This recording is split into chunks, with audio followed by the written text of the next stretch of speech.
네, 안녕하십니까. 현재 수성 엔지니어링의 감리부 이사로 재직하고 있는 강영철이라고 합니다.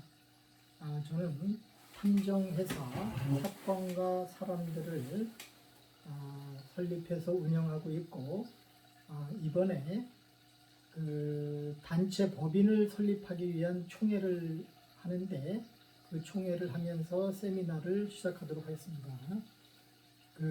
우리 법인 단체는 전파무기 마인드 컨트롤 범죄와 피해 조사 대책 협회로 목적이 전파무기 가해자 사형을 위한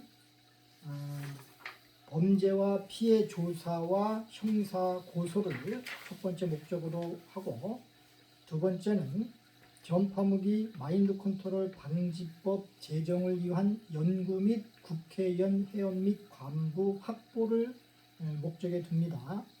세 번째로 전파무기 피해자 합의금 및 보상금 치유를 위한 조사 연구 및 활동을 하는 목적을 가집니다. 정관을 참조해서 읽어보시고요. 이와 관련 세미나를 진행하도록 하겠습니다.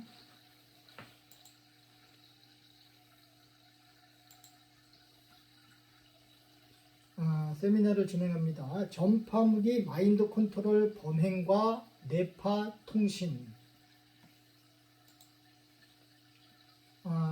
전파무기 마인드 컨트롤 학문, 과학, 기술, 법적 증거 입증 프레젠테이션 첫 번째.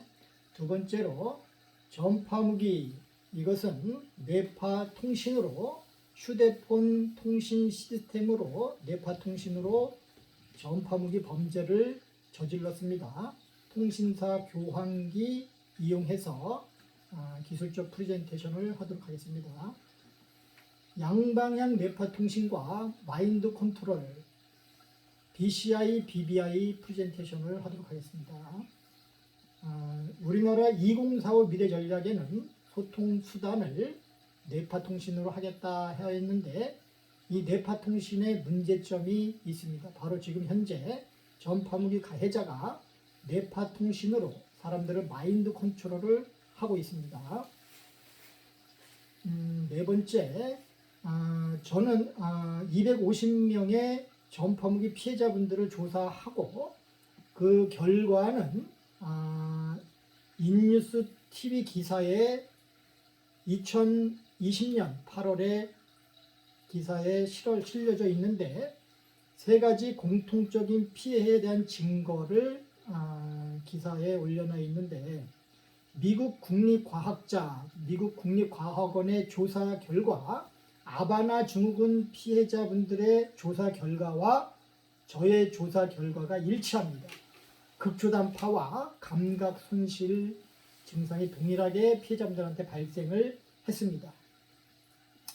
다섯 번째, 전파무기 가해자 처벌과 보상 프레젠테이션을 하도록 하겠습니다. 전파무기 가해자는 공소시효 현재 25년 처분을 2020년 9월에 부산지방검찰청에 근무하고 있던 김민정 검사가 처분을 시켰습니다. 공소시효 25년을 형사소송법 제249조에 알아보면 사형에 해당하는 범죄다라고 나옵니다. 사형에 해당하는 범죄를 저지른 전파무기 가해자를 법으로 처분을 했습니다. 그런데 왜 각하시켰을까요? 전파무기 마인드 컨트롤 가해자가 누군지까지 밝혀냈는데 검사와 경찰들은 체포하지 않고 있습니다. 그 문제에 대해서 또한 프레젠테이션을 하도록 하겠습니다. 지금 현재 우리는 정의를 실현하려고 하고 있습니다. 정의를 실현하려고 하는데 힘이 부족합니다. 그래서 정의를 실현하고자, 힘을 만들고자 단체 법인 설립을 위한 총회를 오늘 하고 있습니다. 자, 전파 무기에 사용되어진 전파는 극초단파 통신사 핸드폰 시스템에 사용되어진 3G, 4G인데 그 주인은 국가이고 현재 SKT 통신교환기로 범죄를 저지르고 있기 때문에 그 책임자 처벌 요구와 피해 보상에 대해서 프레젠테이션을 하도록 하겠습니다. 단체 법인은 전파무기 마인드 컨트롤 범죄와 피해조사 대책협회 이렇게 정했고요. 이 목적에 대해서 좀 전에 말씀을 드렸습니다.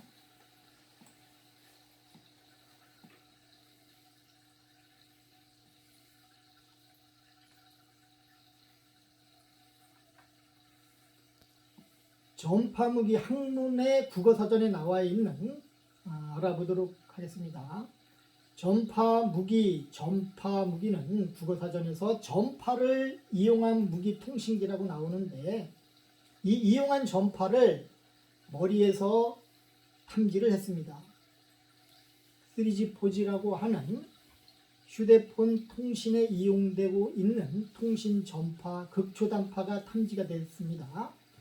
이 이용한 전파의 주파수는 2GHz 대역의 이동통신사에서 사용하는 통신 전파입니다. 전파무기는 국어사전에 통신기라고 나와 있고 3G, 4G 통신 전파를 사용하고 있으며 통신사 교환기로 범죄를 저질렀습니다. 통신사 교환기를 2015년도 7월 22일자 중앙일보에서 기사화했는데 유무선 전화 외부 해킹 힘들지만 통신사 교환기를 통하면 감청이 가능하다. 이 타이틀로 통신사 교환기에 대한 문제가 기사화되어 있습니다. 이 감청이라는 얘기는 통신사 교환기에서 핸드폰과 핸드폰이 미국 대통령과 한국의 대통령이 통화를 하는 통화 내용까지도 도청이 가능하다 이런 내용인데 자 그러면 뇌파 통신을 할 때 이 감청 설비에 누군가의 뇌를 연결시키고 피해자분들의 뇌를 개통 설비에 연결을 시키게 되면 전부 다 실시간으로 가해자의 뇌로 뇌 해킹이 됩니다. 통신사 기지국을 통해 연결되는 전화는 통신사의 교환기를 통하면 모든 통화 내용이 고스란히 도청이 됩니다. 감청 설비의 시스템에 가해자 뇌를 연결하고 피해자의 뇌를 개통 설비에 연결하면 뇌가 해킹당하고 이 뇌파 통신 브레인 인터페이스라고 하는 뇌 인터페이스 기술로 뇌파 통신으로 범행을 저질러 왔습니다.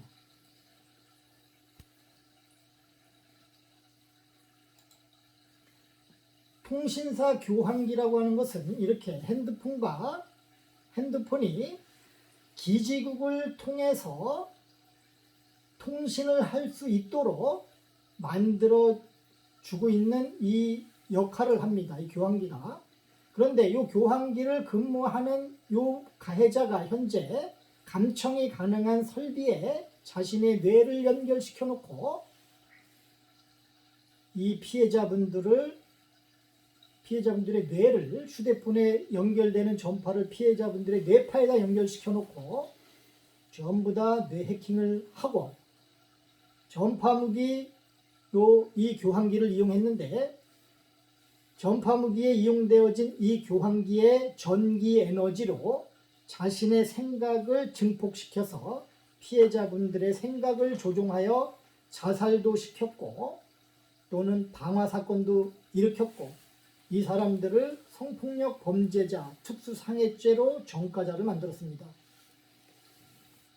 우리나라 연예인들의 자살 사건을 조사를 해보니까 이 1984년도부터 우리나라 이동통신 역사가 시작이 됐는데 그 회사 이름이 한국이동통신서비스 주식회사입니다.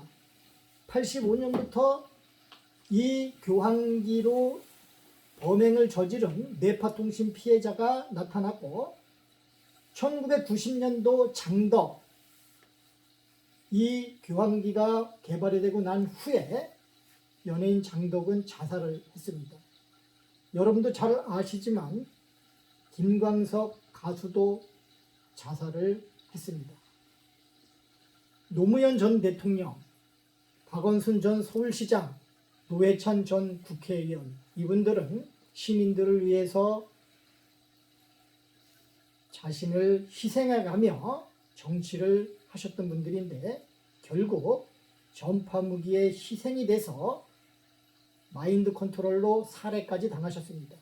우리는 지금 많은 분들은 그분들이 자살했다라고 알고 있지만 마인드 컨트롤 피해자이십니다. 휴대폰 통신은 교환기를 통해서 합니다. 네팔을 기지국을 통해 교환기로 수신하여 범행을 하였습니다. 네팔을 수신한 장비는 교환기에서 주파수와 핸드폰과 핸드폰을 주파수를 연결시켜주는 교환기 렉으로 사람의 뇌파에다가 접촉을 하게 되면 사람의 뇌파는 통신사 기지국으로 인터페이스가 됩니다. 연결이 됩니다. 그런데 왜 수원으로 전 세계의 뇌파가 연결이 되냐면 이 수원에 1984년도 우리나라 국가에서 뇌파 통신 프로그램을 그 교환기에다가 드라이브하여 시험을 하였고 그 이후로 뇌파 통신 피해자들이 나타나기 시작을 했습니다. 우리나라 사람들이 물론 저도 일본과 중국을 가서 이 통신이 되는지 시험을 했습니다. 전파무기 가해자는 제가 일본에 갔을 때도 통신을 했고 전파로 폭력을 하였습니다. 물론 중국을 갔는데도 뇌파 통신으로 공격을 하였습니다. 국제 로밍이 됐습니다. 자, 핸드폰이 미국에 있는 친구와 한국에 있는 친구가 서로 국제 로밍으로 핸드폰으로 통신할 수 있습니다. 이 통신 시스템으로 뇌파 통신 범행을 저질렀습니다. 자, 아바나 증후군에 대해서 좀 이따가 제가 말씀을 드리는데, 자, 아바나 증후군의 피해자들이 과연 어떤 피해를 당하고 있는지 한번 알아봐야 됩니다. 2020년도 8월 26일 머니투데이에서는 과학기술정보통신부에서 발표한 대한민국 미래전략 2045를 기사화했는데 뇌와 기계를 연결해 생각만으로 기계를 작동시키고, 자, 여기서 이걸 잘 봐야 됩니다.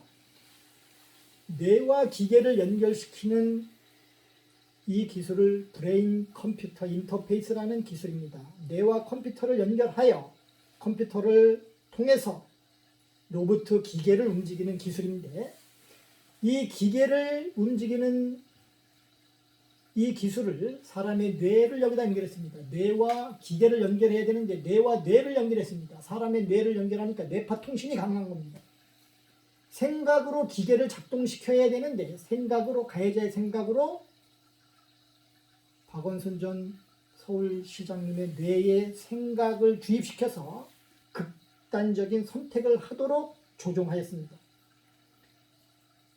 이렇게 BCI라고 하는 브레인 컴퓨터 인터페이스라고 하는 기술로 1984년 우리나라는 뇌파 통신 프로그램을 개발을 하였습니다.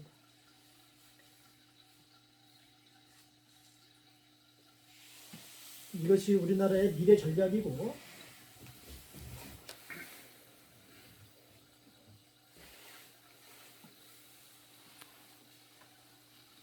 과학기술정보통신부, 이것이 이 보시면 2020년도 8월 26일 날 배포를 했는데, 뇌파 통신이 가능해짐에 따라 사람과 기계 또는 사람과 동물이 머리하고 사람의 머리와 동물의 뇌를 연결을 시키는 기술을 뇌파 통신 기술이라고 합니다. 사람의 생각으로 통신이 가능해짐에 따라 이미 이 통신은 1984년도 시험에서 성공을 하였고 85년도부터 이 비밀을 알고 있던 이 교환기를 관리하기 시작한 가해자는 전 세계에 엄청난 많은 사람들의 뇌파를 이 통신사 교환기 뇌파 통신 프로그램에 연결을 시켜서 범행을 하였습니다.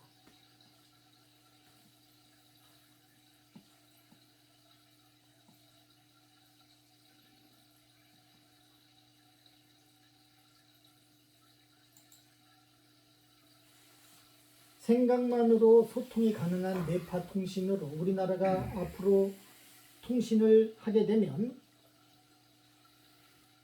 뇌가 강한 강영철과 뇌가 약한 어린아이가 머리가 연결돼서 통신이 되게 되면 뇌가 강한 사람이 나쁜 생각을 해서 집중하게 되면 뇌가 약한 어린아이들은 조종이 돼서 움직입니다. 과연 우리나라는 이 뇌파 통신을 하여야 할까요? 자, 그러면 뇌에다가 전파를 연결하였다고 제가 말씀을 드렸는데 뇌파가 안테나가 돼서 전파가 연결이 되는지 미국의 연합뉴스 기사를 보니까 인간의 머리는 극초단파 신호를 받아들이는 좋은 안테나가 될 수 있다라고 과학자들이 말한 것을 연합뉴스에서 기사를 실었습니다.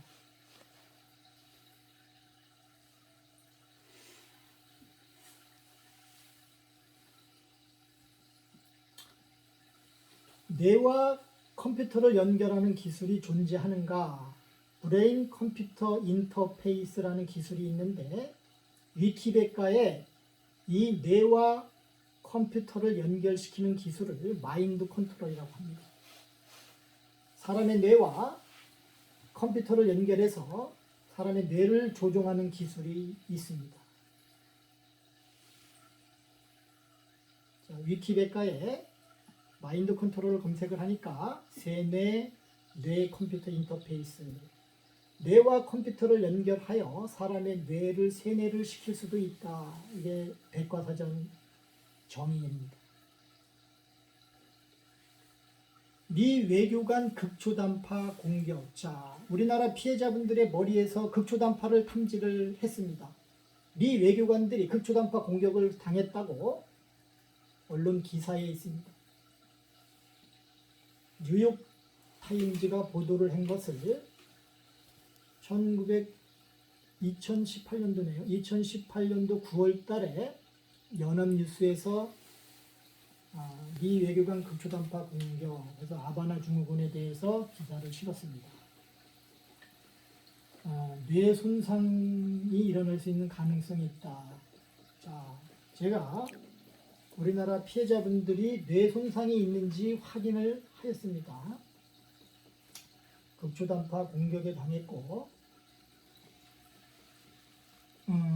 국제뉴스를 보니까 이게 2021년도 5월달 기사입니다. 2021년 5월 극초단파 피해에 대해서 뇌손상, 원인 불명의 뇌손상. 자, 원인은 극초단파인데 여기 뭐라고 나와 있냐면 뇌손상, 감각 손실 증상이 일치하는 것으로 나타났어요. 누가 조사했냐면 미국 국립과학원에서 발표를 했습니다.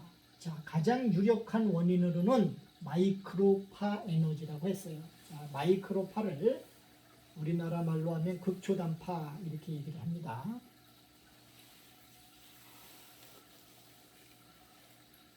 그래서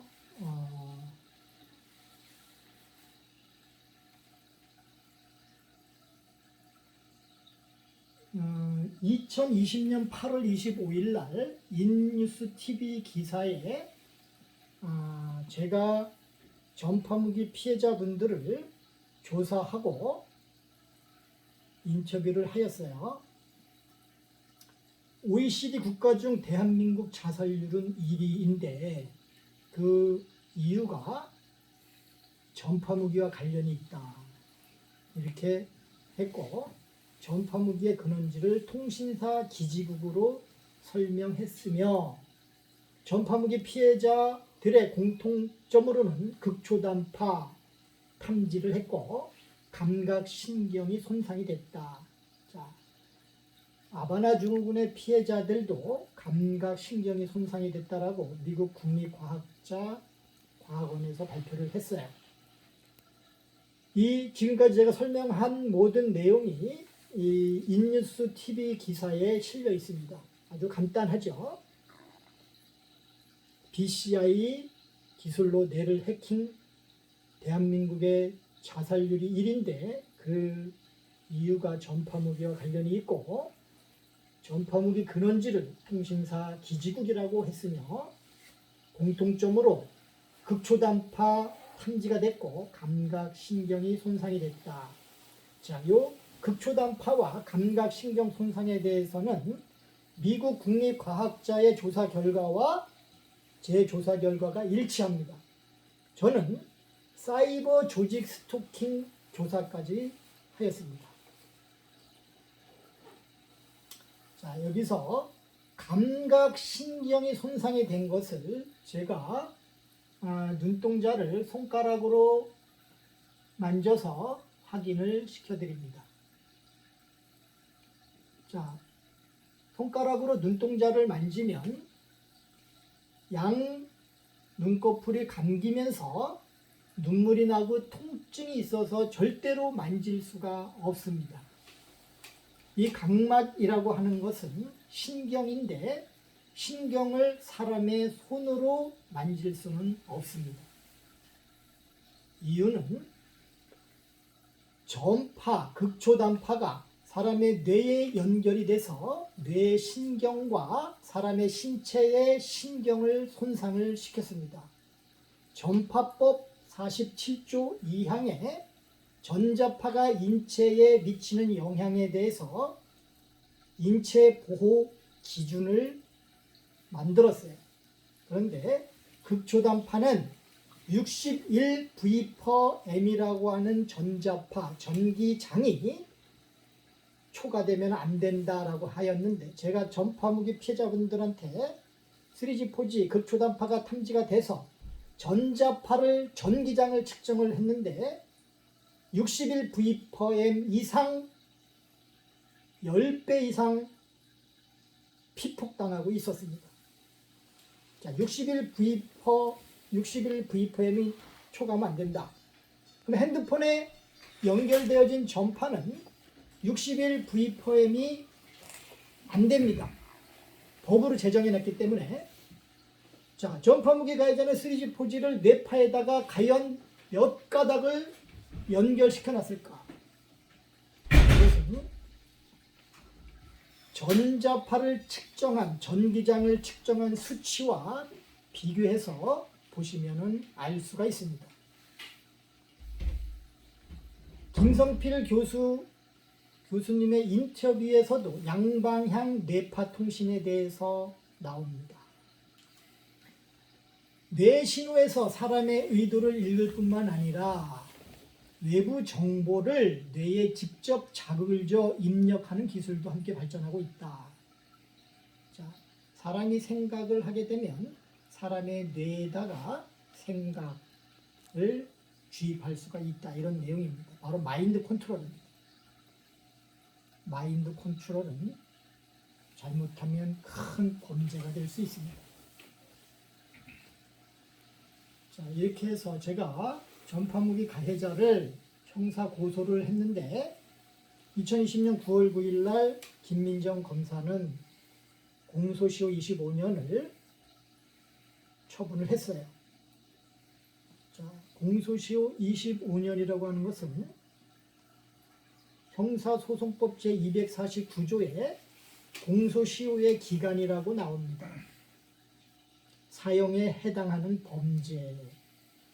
전파무기 가해자는 공소시효 25년을 처분받았지만 그 당시에 범죄가 끊긴 것이 아니고 그 이후에도 범죄가 지속되어져 있기 때문에 이 공소시효는 계속 25년으로 남아있고, 자, 여기 보시면 공소시효를 만들어낸 이유가 국가가 태만으로 인한 책임을 범인에게만 돌리는 것은 부당하다.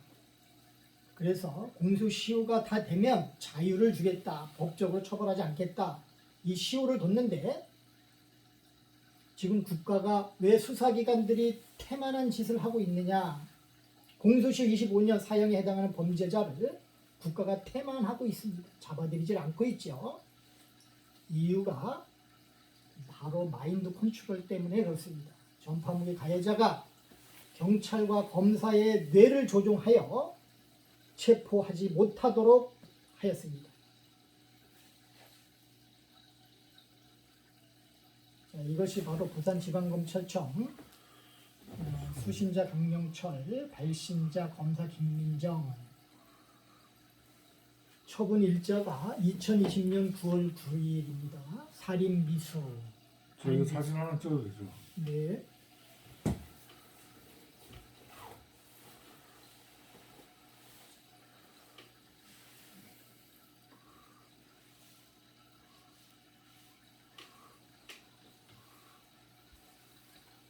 사진한테 찍을게요.